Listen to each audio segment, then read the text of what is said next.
Yes, thanks for joining us for a special edition of Weekend Winners. It's our Summer Carnival edition and it is quickly upon us. 2021 style, and what a night we've got coming up on Saturday night. 10 race program, action starts at 5:32. 7 of the 10 races are feature events. Highlights include the Group 2 AQWA Constructions Peak of the Creek final. This is a new race on the calendar. Heats were staged Thursday night. It's going to be a cracking final this Saturday night.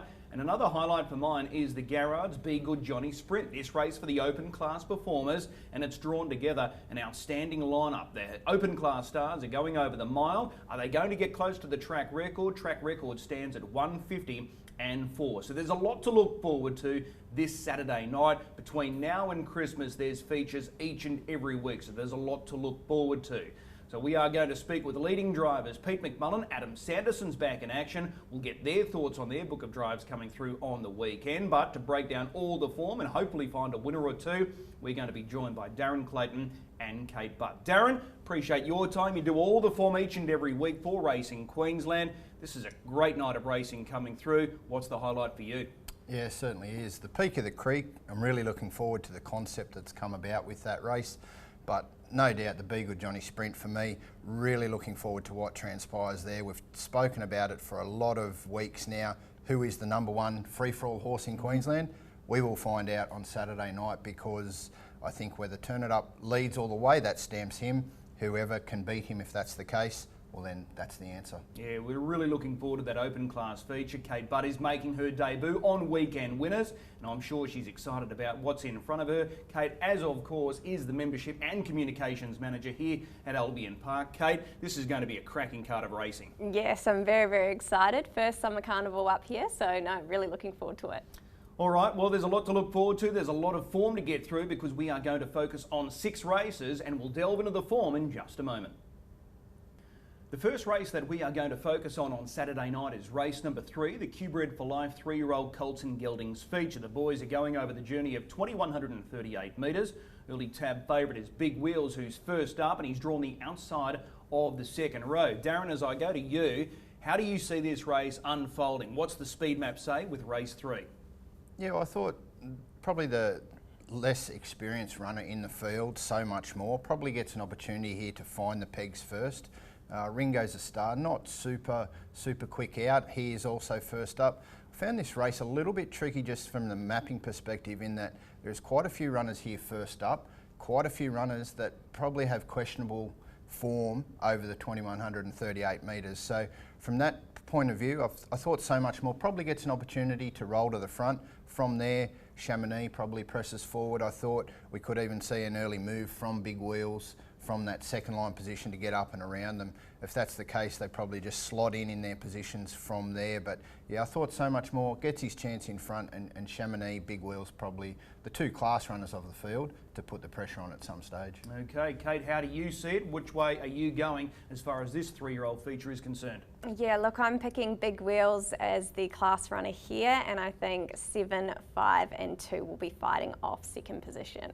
Okay. Darren, are you tipping Big Wheels or are you going with CHAMONIX? Yeah, I've put Big Wheels on top. Again, sort of with the map, not a great deal of confidence in this race.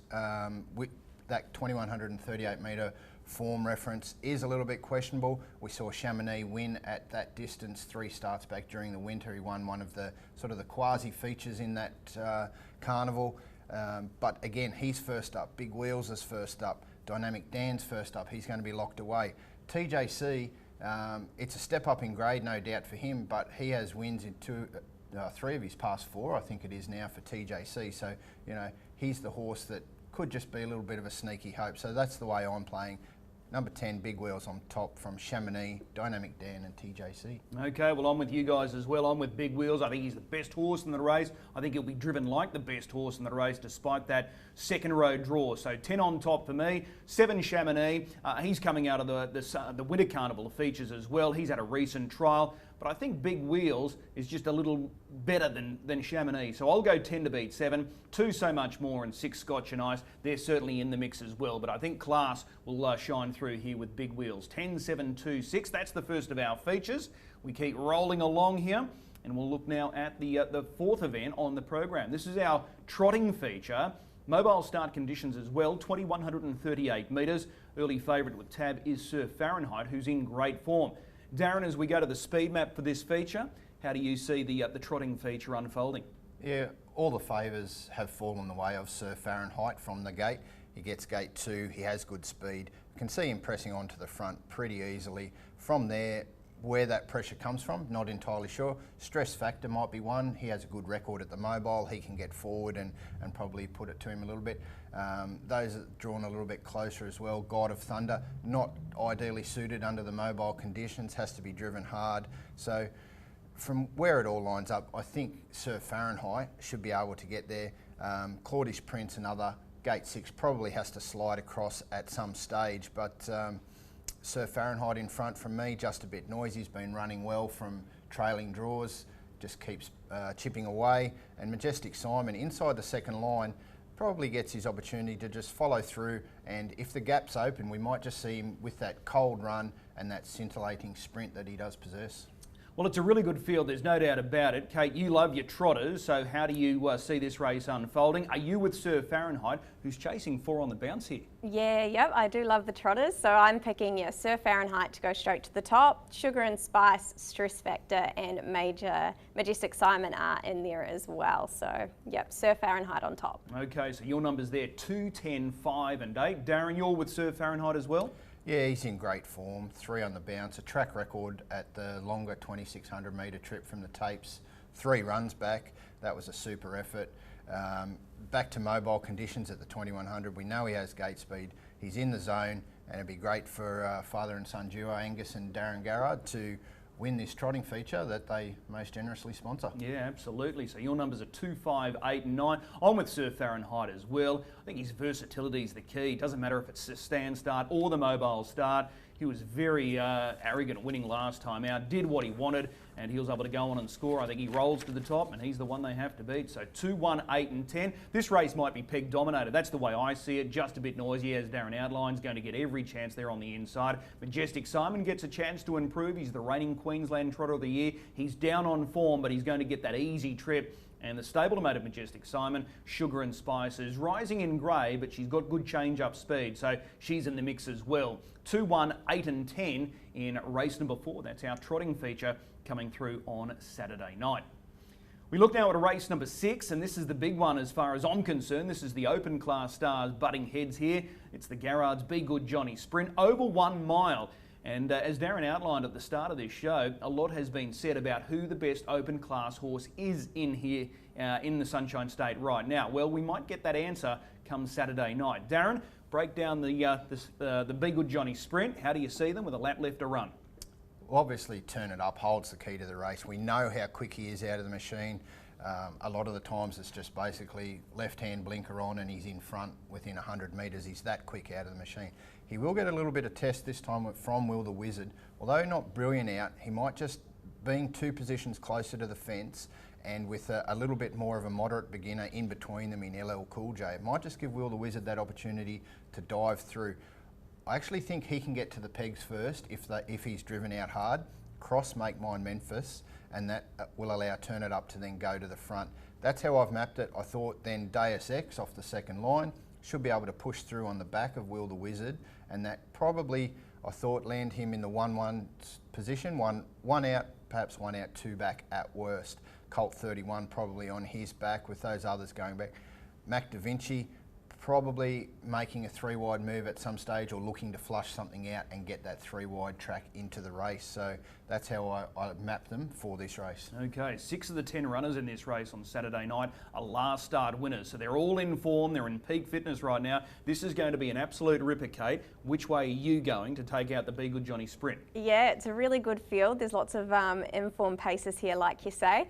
I'm actually putting Make Mine Memphis on top to sit behind leader Turn It Up. So should be interesting there. Mac Da Vinci's also in fantastic form, but just that awkward barrier draw, and then I've got Black Sedance in there as well. Okay, so your numbers are 1, 4, 11 and 8. Darren, you're coming up with Mac Da Vinci despite that second row draw. Yeah, I've been really taken what he's produced his last 3 starts. It's interesting, Chris, you said this last start winners. There's actually the top 4 of my selections are all coming into this race with 3 straight victories next to their name, and that's what's made this race, I think, have that little bit extra luster to it in that we haven't had a clear-cut free-for-all performer. So we've got 3 horses here, Deus Ex stepping up a little bit in grade, but we've got those other 3 there that have done it in open grade. Mac Da Vinci, he was brilliant in the slop here last week. That win was really, really impressive for mine. That's what's swayed my opinion. The other thing that's swaying my opinion over Turn It Up, finding the front, I've gone through and had a look at his opening halves in his races. If he cops any heat in the run, I've got some concerns about him finishing off the race. I've looked at the times.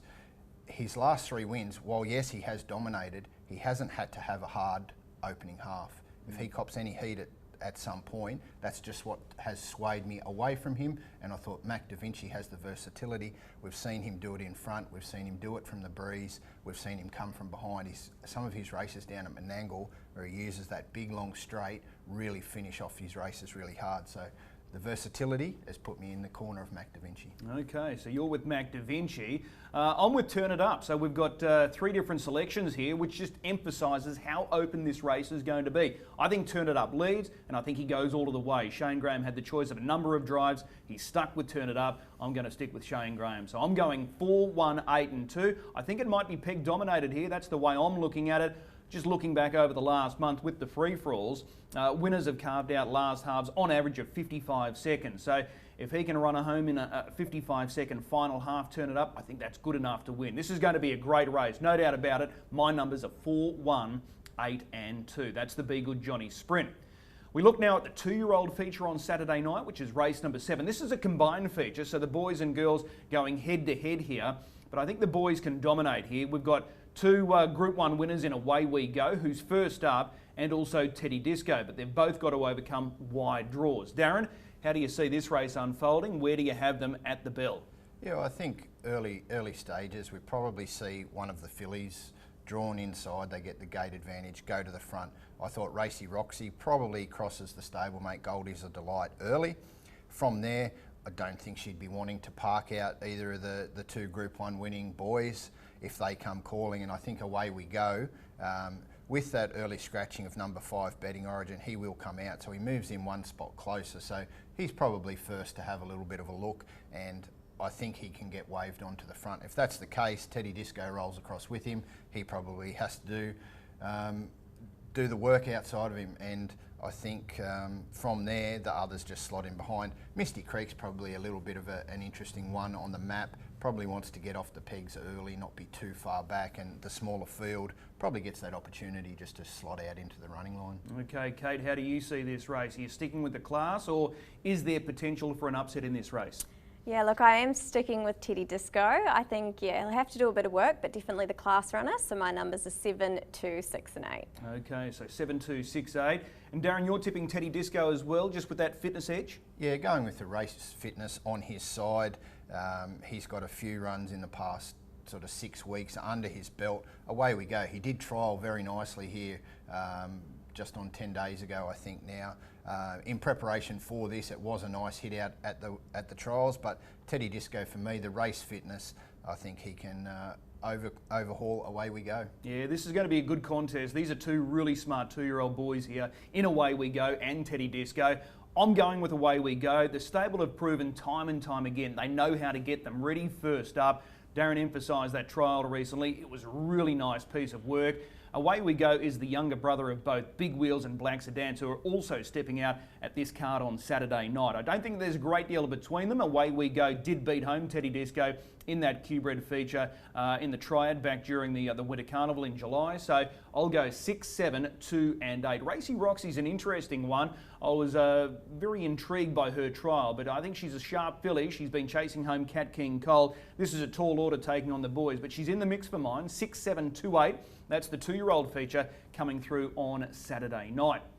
Race number 8 on Saturday night. This is the new race on the calendar. The AQWA Constructions Peak of the Creek. We had the 4 heats staged on Thursday night. They're on a quick backup. They start here on Saturday night. Uncle Shank was probably the dominant horse on Thursday night, but he wasn't the fastest. The General took honours there, clocking 1:53.1, and as a result, Connections naturally had first choice and they came up with barrier 1. Darren, how do you see the peak of the creek here on Saturday night? Where have you got them at the bell? Yeah, well, I think with what we know with Uncle Shank, what we've seen from him, we know he's a speed runner. We know he likes to get out and roll. From gate 2, he moves back into that good position after starting from gate 7 in his heat. Can't see anything really getting across first, so he should be able to go straight to the front, and from there, Leader Peter can just do his thing.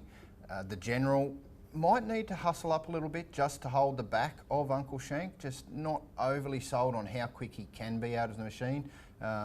If Uncle Shank really stretches out, there might just be a bit of a gap open up. MAJORCA, she was really good in her heat. She's now 5 from 5 since arriving in Queensland.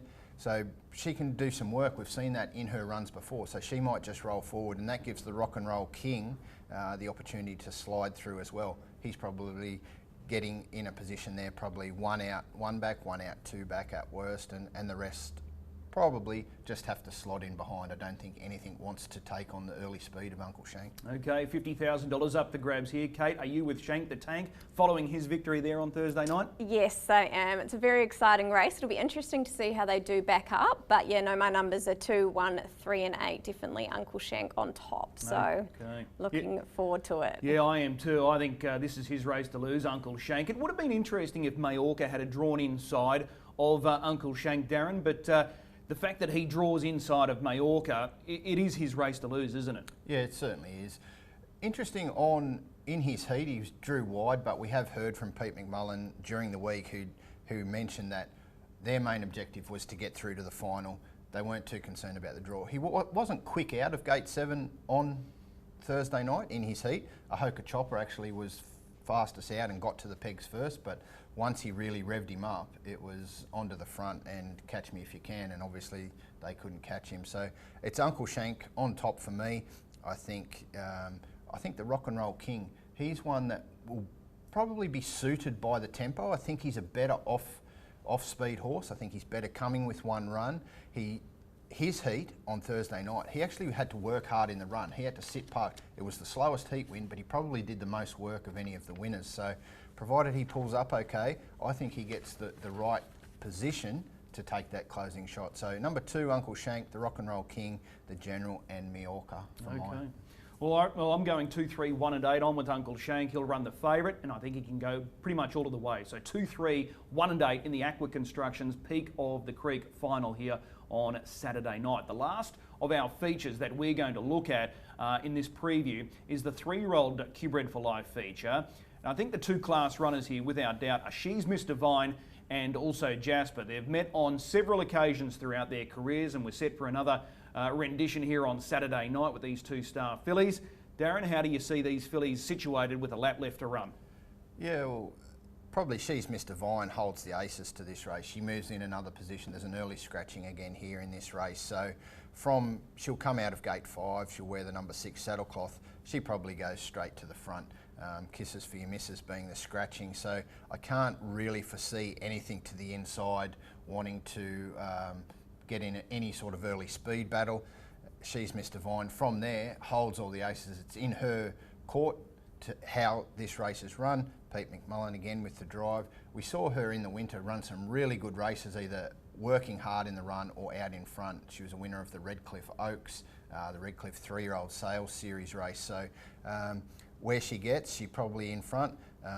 That leaves Jasper trailing through at some stage. Whether they press around to sit parked, probably not. I thought they might just come with one run and hope there's enough tempo to work into it. Cash Queen could be one that goes forward, but hard to see anything pressing She's Miss Divine for the top spot. Okay, Kate, both of these fillies are first up, She's Miss Divine and Jasper. Which way are you going? Yeah, I've got both of them on top, but I'm going She's Miss Divine as my top selection, Jasper, Catchphrase and Typhoon Talk. So yeah, looking forward to this one too. Okay, 6-9-1-8 for Kate. Darren, you're going with Jasper? Yeah, just off the fact a couple of the times that they have met, she's been able to just get neither of them really stood out over the winter carnival in terms of some of the bigger races. Some of the interstate fillies sort of had their measure, but Jasper finished in front of She's Miss Divine on a few of those occasions. Most recently the Queensland Oaks where they both come out of. I think she gets the right trail through. She has had 2 trials. One of those trials, well beaten in the trial, about 30 metres behind Deus Ex. But the fact, out of that trial that I take, the top 4 or 5 behind Deus Ex were all in a blanket finish. They were all within about 4 or 5 metres of each other. She's Miss Divine on the other hand. She went to Redcliffe, led throughout in a trial. So we're lining up those forms, a bit like the 3-year-old Colts and Geldings QBRED feature. A few of these are going to struggle at the 2100, but She's Miss Divine, Jasper, the 2-class fillies, Jasper on top for me. Okay, I'm going with She's Miss Divine. She's got to bring that form to Albion Park. All of her best form, no doubt, is at Redcliffe. She trialled there recently, but I think with that front row draw advantage, she can get the jump on Jasper. So 6, 9, 7 and 1, my numbers there in the QBRED 3-year-old fillies feature. So you've heard from us with some of these feature races coming through on Saturday night. Time now to check in with some of our drivers, and who better than check in with Pete McMullen. He's leader, Peter. He's the leading driver in the country, not only the state, but the country, and he's on a quest to break through with 300 wins for the season. So let's see what Pete has to say about his book of drives, and also Adam Sanderson, who's fresh back from injury as well. The leading driver in the country is Pete McMullen, and as you would expect, he's got a big book of drives on the opening night of the Queensland Summer Carnival this Saturday night. He joins us. Pete, appreciate the time. No worries, Chris. It's a busy night for you on Saturday night. Colonel Joy race 1. He's drawn gate 8, the inside of the second row. You're needing some luck here? Yeah, obviously he's going to get a nice little fence suck along, which I think he really enjoys. So, you know, a little bit of luck, he could be right thereabouts. Okay, race number 2. You had the choice here. Major Fernco, Double or Nothing, Lombo Heaven. You've opted for Double or Heaven. Was it a tough decision? Yes and no. I think all 3 runners are racing very well. Major Fernco's probably gone the best of the trio, but that Double or Nothing, he's you know, he's every run since joining the stable's been very good. But you know, his 2 wins were excellent, so the best draw he's had for some time. So fingers crossed he can take full advantage of it. How important is that draw? The fact that he had that second row draw last week, moves to the front row, draws nicely in 2. Can he lead this field? Is he good enough to go all the way? Yeah, I think so. You know, we haven't really had much of an opportunity to use his gate speed, but he definitely has got plenty of it. And you know, with the best draw he's probably had for some time, we might be able to make full advantage of it. Okay, race number 3. This is one of your key drives, Big Wheels. This is one of our features, the QBRED for Life 3-year-old Colts and Geldings feature. Big Wheels, fresh up since the Queensland Derby, trialled recently. Gee, looks well placed here, fresh up. Yeah, we opted for this race over the Peak of the Creek. You know, he fits into it really good, but we're going into it a little bit unknown, only having that one trial there a fortnight ago, and you know, he wasn't fully wound up for that. So, you know, we just sort of fingers crossed and hope that he's going to be sort of, you know, ready to rock and roll Saturday night. Do you want to be aggressive early? Do you want to punch through from the second row and try and get as handy as possible? You know, obviously in the past we sort of have driven him quite aggressive, but he has shown there of late that he, you know, he sort of one night got stuck back on the fence and he charged home, so he doesn't have to. And you know, we just have to sort of see how it unfolds and see how hard they go. And if there's a bit of pace early, we might be able to sort of sit on it and you know, just wait for late. You wouldn't swap him for any other drive in this race, would you? No, definitely not. Okay, race 4, the trotting feature. SUGARINSPICE taking a step up. She was unplaced last time out. She stood flat-footed, gave away a lot of ground. She made up a lot of ground. She was actually really good in that race. Yeah, you know, it was really unfortunate she missed away there, and you know, her own individual run was, you know, super. So, you know, her splits, all her wins thus far, her splits have been very good, and her runs have been very good. And even though she's getting thrown in the deep end a bit here, I think she's going to take a step up and sort of really go with these, you know, more open trotters. Well, she's back to mobile conditions. Obviously, you would have been hoping for a better draw than 10, 3 off the second row, but do you sort of get the chance to drive it with a sit here in this field? Yeah, I think so. I think we're sort of going to be forced to drive with a sit, and I think that's probably her best go, but you know, the way the draws have sort of fallen, it sort of looks, you know, more or less a one-horse race, but you know, we've just got to hope that's a truly run race, and hopefully it brings a few of the back markers into it. All right, one of the most intriguing races on the program this weekend is the Be Good Johnny Sprint, and there was a lot riding on your decision. Will the Wizard Black Sedance? You've opted for Black Sedance, which in many ways has surprised a lot of punters. What's the reasoning behind that choice?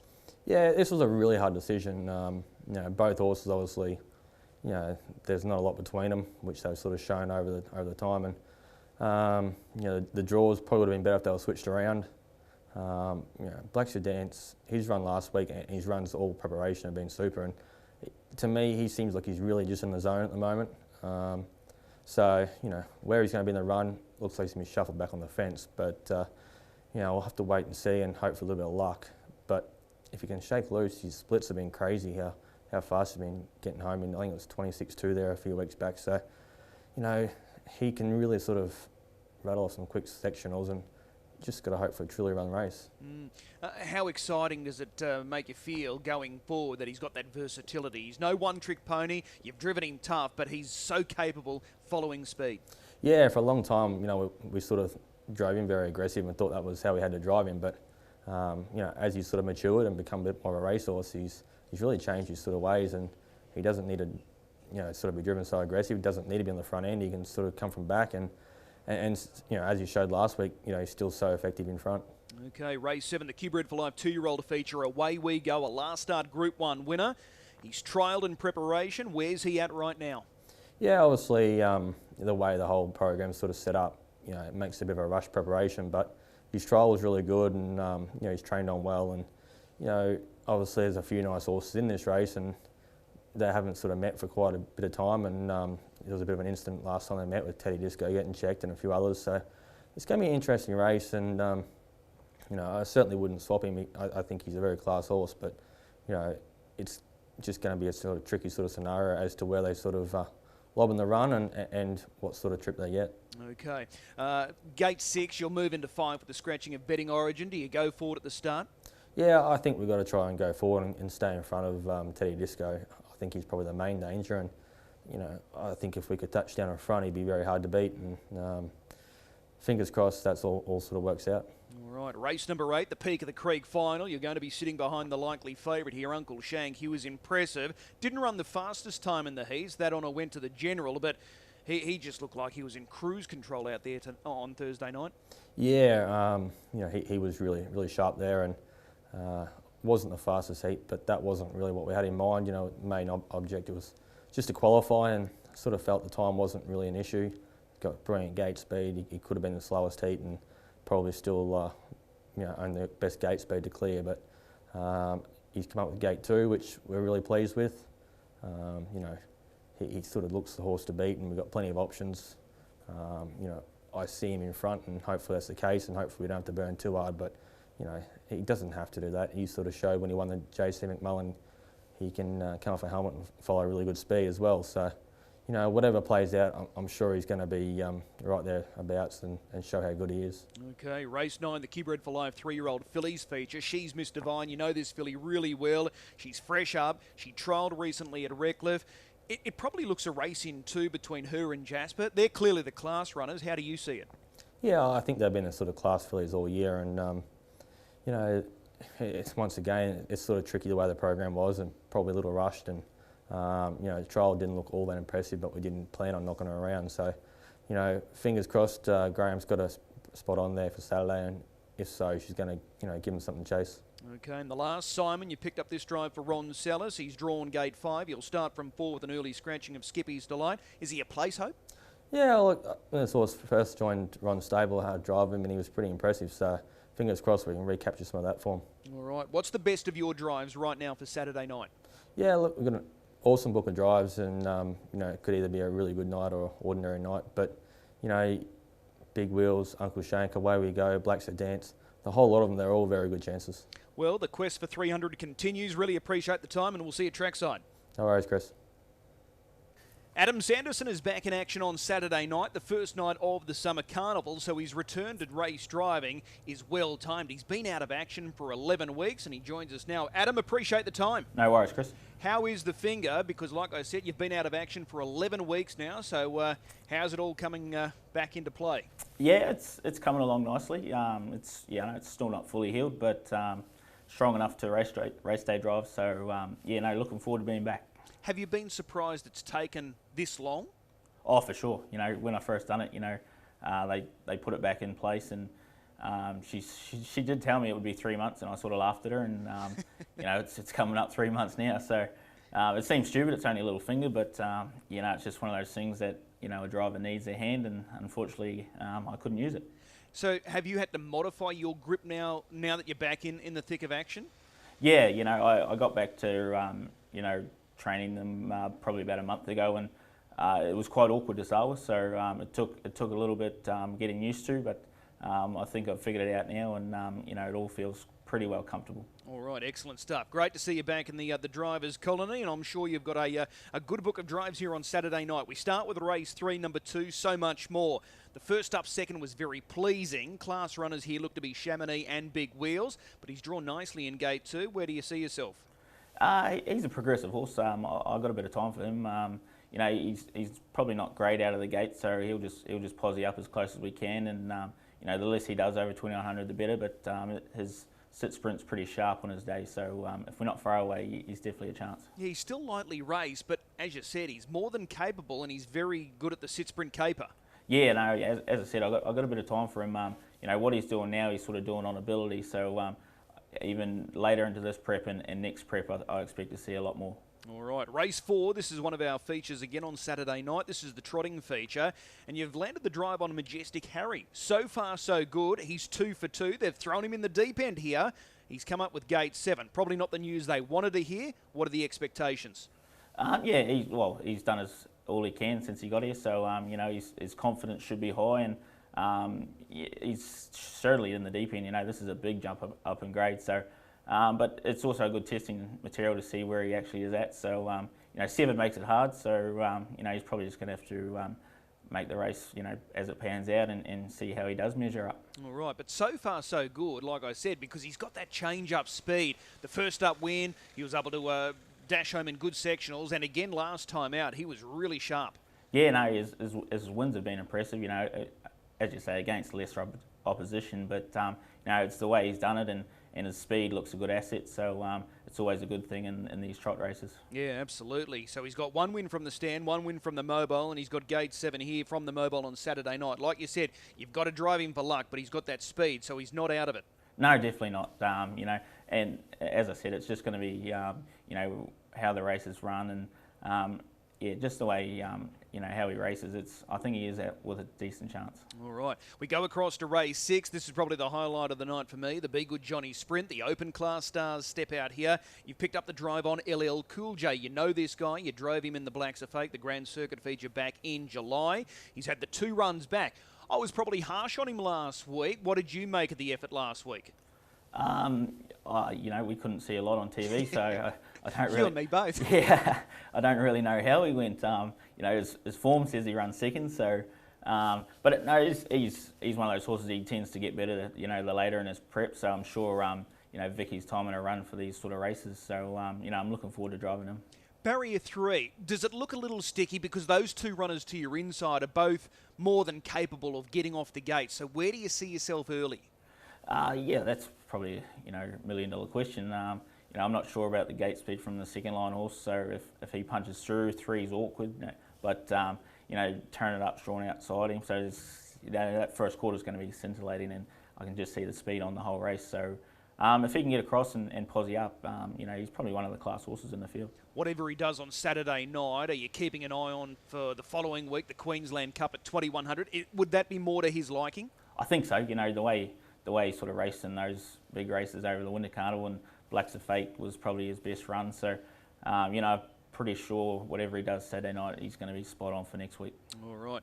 Race number 7, this is the QBRED for Life 2-year-old feature. Mr. Cautious here, he's first up. He's had a trial in preparation. He's drawn nicely here in gate 3, but he runs into Away We Go in Teddy Disco, both proven Group 1 performers. Are you expecting much from Mr. Cautious? They're probably a little bit sharp for him at this stage. You know, he's a progressive horse. He's still learning, and he sort of finds it hard to run past horses. So once he learns and he races against these better ones, probably teach him just to chase a bit more. And you know, later in his prep, I expect a little bit better from him. Okay, race 9 on Saturday night, another QBRED for Life feature. This one for the Fillies. Catchphrase. She comes up with gate 1. She looks like she can definitely run top 3 here. Yeah, you know, the draw sort of helps her big time. Doesn't look like, you know, it's an overly great field. So if she can, you know, get a nice run and sort of be there on the turn, you know, I'll give her a chance. Yeah, okay. Out of all of those drives for Saturday night, which one stands out for you at this stage?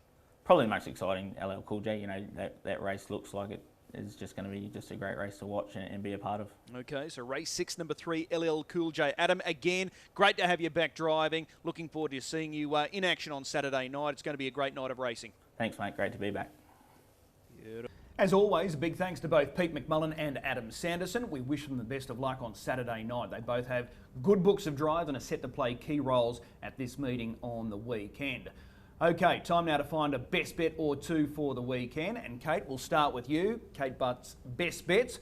It's a popular thing on the social media channels for the Albion Park Harness Racing Club. So what have you come up with this weekend, night one of the Summer Carnival? Yes, so thanks to Garrards for their sponsorship of night one. We're really looking forward to getting into the Summer Carnival. So my first best bet comes up in race 2, and it's Clintle Do. So big drop in class for this runner, and will definitely be fitter from its first run back from a spell. Has drawn awkwardly, so we'll be getting good odds for this runner. Over to race 5, number 5, Scarlet Babe. Broke the clock with closing sectionals last week in a harder race, and I think she will be too quick for her opposition. And yeah, as discussed, race 6, number 1, Make Mine Memphis. Comes up with the 1 draw, expecting to go sit behind leader Turn It Up, and I think this pacer will represent great value. So they're my best bets for the night. Okay, so race 2, number 5, race 5, number 5, and race 6, number 1. I'm intrigued by Make Mine Memphis. I think he's a terrific chance in that race as well, because he's got the inside draw, he's fit, he's in form, and he's probably going to be a little sharper off that effort last week, because there was a number of weeks between runs. So I'm not surprised that you've found him. Darren, you do the dashboard each and every week. It appears on the Racing Queensland website. What are we expecting this weekend with the dashboard? Yeah, well, I think the driver to follow, no doubt, Pete McMullen. He's done a super job all season. He's well and truly out in front, and he gets a huge book of drives on Saturday night. Big chances with big wheels. Away we go. Uncle Shank and She's Mr. Vine. Big opportunity there for him to drive at least, at least 2 or 3, probably even 4 or 5 winners. So in terms of a best bet, I think we need to be patient for mine. We need to wait till the last. Race 10, number 8, Herb's Hero. Been in great form since joining the Jack Butler stable. Maps ideally behind a good beginner in Glen Eagle Warrior, so I think he takes the closing shot. Herb's Hero, we've got an early quaddie, we've got the quaddie numbers, and a best trifecta or a best exotic I think comes up in race number 2. Okay, so that's the dashboard. You can find that information by going online with Racing Queensland. Each and every week Darren provides all that information for our Metro card of racing at Albion Park. My best bet, I think we can get it nice and early. Race 3, number 10, Big Wheels. I think he's the best horse in the race. Like I said earlier, I think Pete McMullen will be aggressive with him despite that second row draw, so I'm marking him as the best bet. And if you're looking for a quaddie, the main quaddie races 5 through 8, 2 and 5 in the opening leg. I'm going to play a little wider in the Be Good Johnny Sprint just in case there is that little bit of an upset. So the numbers there are 1, 2, 4, 8 and 11. In the 7th race, I'm going with the 2 class runners there. Away we go, Teddy Disco. I'm going to bring it home solely with Uncle Shank in the Peak of the Creek. So $20, that gives you 100% of the dividend there coming through for the quaddie on Saturday night. Like I said, it is going to be a huge night here on Saturday night. 10 races, 5:32 start time. 7 of the 10 races are features. So if you are gambling, bet with your head. Don't go over the top, and stay in control if you are gambling. There's a lot to look forward to. This is the opening night of the 2021 TAB Summer Carnival. We look forward to seeing everyone trackside. This is night number 1, so we'll see you here Saturday night at the Creek.